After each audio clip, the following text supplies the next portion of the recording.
One of the most misunderstood compensations in the body is the rib flare. I'm Alex Effort from Resilient Training and Rehab, and I've helped thousands of practitioners and people around the world get faster and more consistent results with their clients. Today I'm going to be talking about the rib flare, what it is, the mechanics of the rib cage, just to get an idea and some context about how the rib cage actually moves. And then we're going to be talking about a few exercises in order to improve the rib flare. So before we get into the actual compensation of a rib flare, it's important to understand the rib cage mechanics, specifically when it comes to breathing, because that's going to be the main thing that's going to influence our rib cage. So when we breathe in, our rib cage is going to open up. So the lower part of our rib cage, which is called the infrasternal angle, that's going to open up. So these lower ribs are going to open up like a bucket handle. That's the anatomical term, or the term they use when describing breathing, is the bucket handle is going to open. So this rib cage is going to get wider. As I breathe out, the rib cage is going to get narrower. So that's just the fundamental breathing aspects. And during the time when we inhale, the diaphragm is actually going to descend. And so when that descension happens, that is a contraction of the diaphragm pushing all of our organs down into our pelvis. Our pelvic floor is then going to have to descend to almost catch those organs. So just think of like the thoracic diaphragm has a baseball and is throwing it down towards the pelvic diaphragm.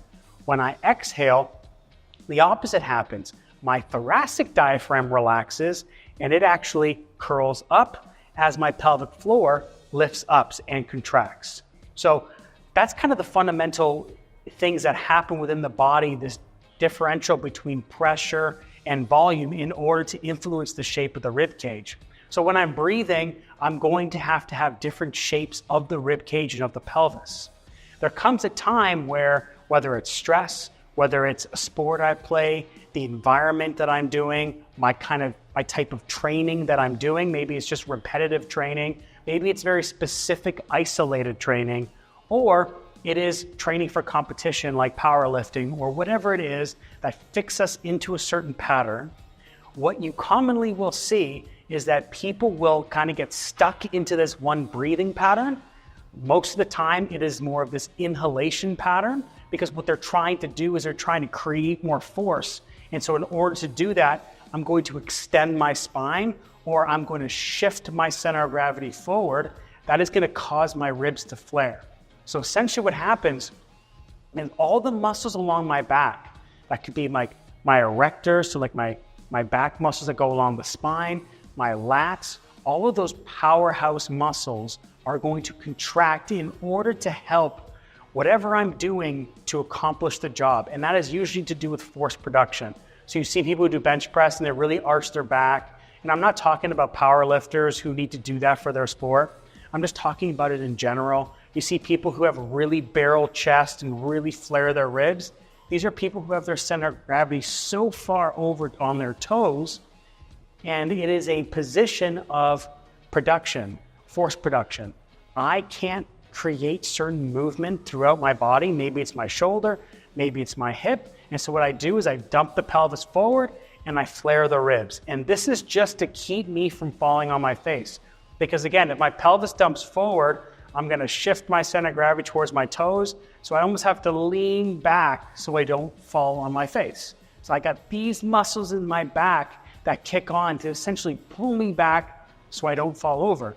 So this rib flare really has to do with hinging either or arching through the lower back or arching through this lower rib cage called the TL junction, the thoracolumbar junction.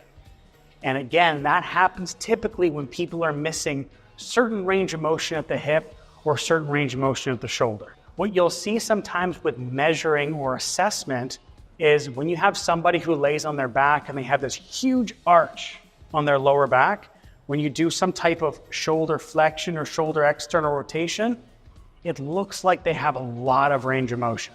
So it's common with people who appear to have hypermobility, but then when you try to test them for the internal rotation or the shoulder extension, they don't have that range of motion. And that has to do with the fact that if I flare my ribs, my shoulder joint is going to change its position. So it's going to go more back and out towards the side, which is more effective for shoulder external rotation, well, I'm not going to be able to produce the internal rotation because that requires the ribs to come down. So when I'm looking at a rib flare scenario, I'm trying to understand that this is going to affect shoulder range of motion. This is going to increase the muscle tension around the spine, especially that lower rib cage and the lower back. And it's going to be associated with my center of gravity really being pushed forward. So if I want to start to reduce that rib flare, I'm going to have to get them to open up in between their shoulder blades, their lower rib cage, and their lower back. I'm going to have to shift the pelvis back so my pelvis isn't arching forward, or my pelvis isn't dumping forward. And I'm going to have to restore the ability to breathe in certain areas, like I said, that lower part of the rib cage or the lower back. Now we're going to go over 2 different exercises that are going to help restore the rib flare and start to reinforce the position of the rib cage, as well as shift our center of gravity back. So the first exercise we're going to do is we're going to cover the prone Sphinx. This is actually an exercise that I have in my Resilient Posture program because it's so effective in terms of opening up the upper part of the rib cage and closing down the front, just to make sure that I'm able to open up, again, all those muscles along the spine that tend to push me forward. So how we're going to set up is we're going to take, so right here I have like an ab mat and I've got an RX pad of some kind. And what I'm going to do is I'm going to lay on top of it. So this is going to be on top of my lower rib cage so I can push myself back, really be able to breathe into that lower part of the rib cage. So I'm going to lay on top of it with my legs straight and my elbows slightly in front of my body. So I'm not going to go directly underneath my shoulders for this one because I don't want to arch my lower rib cage too much. I'm just going to slide them in front and have my elbows out to the side a little bit. So they're not underneath my shoulders. I'm creating more of a V with my shoulders so I can really lean into this RX pad and this ab mat. I'm then going to create a spade with my hands, and what that's going to do is going to really create that internal rotation. As I mentioned, one of the main things that you're going to start to see with someone who has rib flare is they're going to have limited internal rotation. So by laying on top of this, this is going to keep my lower rib cage open so that when I breathe in, I can really expand in between or in that lower rib cage. I'm going to have my hands on the ground with my thumb and index finger touching. I'm then going to inhale as I push my chest in between my shoulder blades. So I'm not doing a back bend like this. I'm just thinking as though my elbows are kind of reaching or my shoulders are reaching out of the socket as I press into the ground with my forearms. So what I'm going to do is think about reach my elbows out, push my forearms into the ground. You'll feel a nice big stretch in between the shoulder blades. And I'm just going to take 5 big breaths in through my nose and breathe out through my mouth. And one main thing I want you to think about is I don't want you to be looking down to the ground and tucking your chin. I want you to be looking forward at your fingertips just to make sure that we can keep the airway open. So I'm going to breathe in as I reach my elbows and get nice and tall. Feel a nice big stretch in between the shoulder blades, and then I'm going to breathe out and keep this position. I don't want to lose height as I breathe out. So breathe in, reach the elbows, press the forearms. Breathe out, keep the position.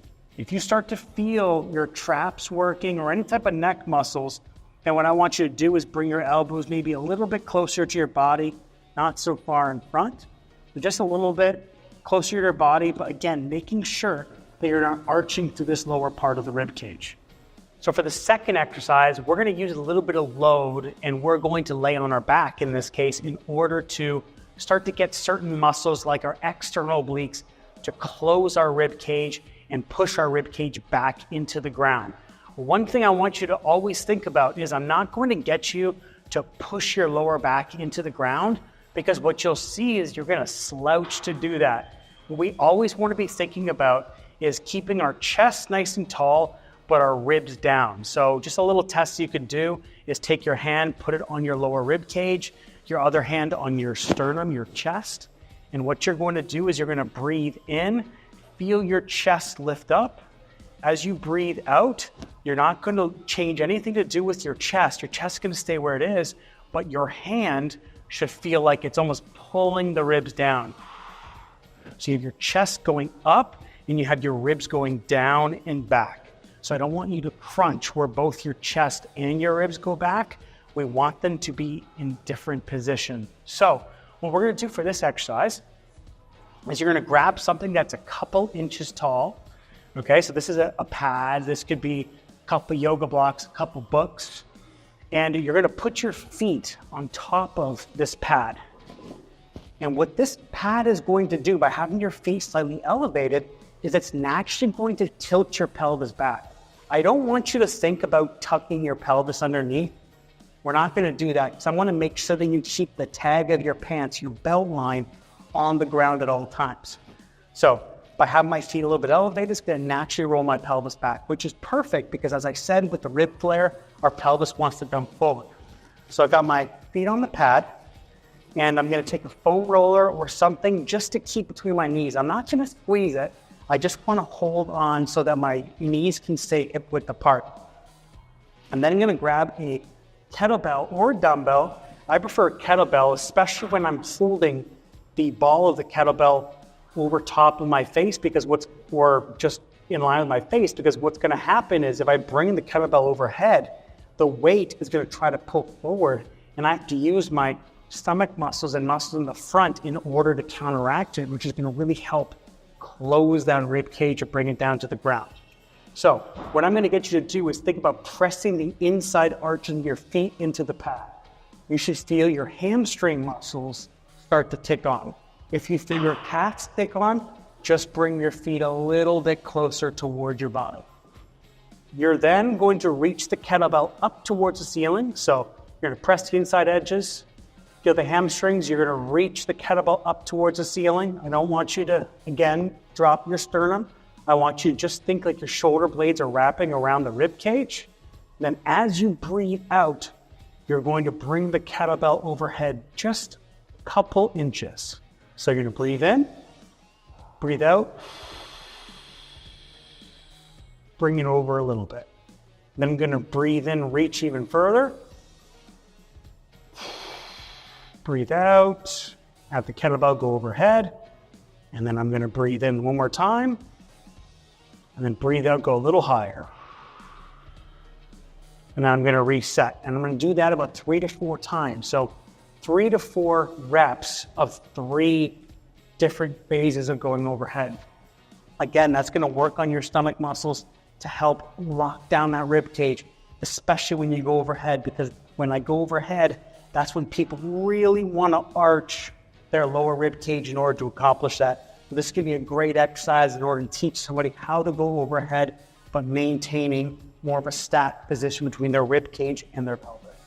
So in this video, we talked about the rib flare, what it is, what can lead to this kind of compensation, just the basic mechanics of how the rib cage moves as it relates to breathing, so that we can understand how the pressure and the volume within our body may have an impact on the shape of our rib cage or the flaring of our ribs. We also talked about 2 exercises that are going to help reinforce those mechanics to make sure that we can lock down the rib cage so it isn't flaring. If you enjoyed this video, like and subscribe for more videos like this.